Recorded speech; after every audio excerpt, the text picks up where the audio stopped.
جب سلطان ڈاکو کو پھانسی کے تختے پر لٹکایا گیا تو اس سے پوچھا گیا تمہاری آخری تمنا کیا ہے؟ اس نے کہا میری آخری تمنا یہ ہے کہ میری پھانسی میری ماں کے سامنے مجھے دی جائے۔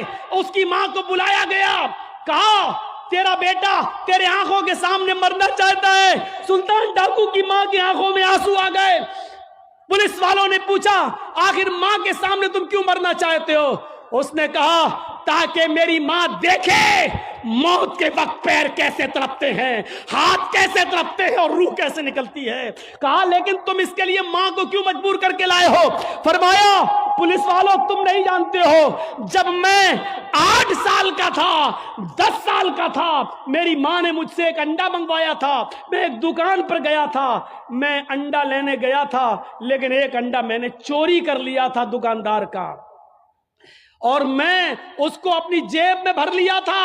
پھر میں نے اس کے پیسے نہیں دیے تھے، واپس آ گیا۔ میں نے جب وہ انڈا اپنی ماں کو دیا اور پیسے بھی واپس کیے، ماں نے کہا کیا ہوا انڈے والے نے پیسے نہیں لیے؟ میں نے کہا نہیں، میں انڈا چرا لایا ہوں۔ تو میری ماں نے مجھے تھپ تھپایا تھا کہ بیٹا ہم لوگ غریب ہیں، اچھا کیا تو نے یہ پیسہ بچا لیا، کسی اور کام آئے گا۔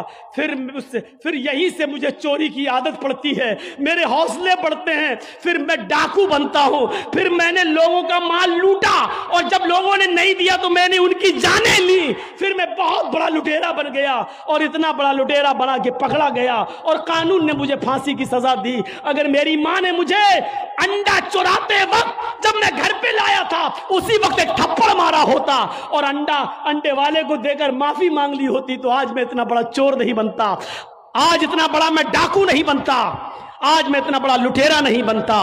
یہ میری ماں کی تربیت تھی جس نے مجھے پھانسی کے تختے پر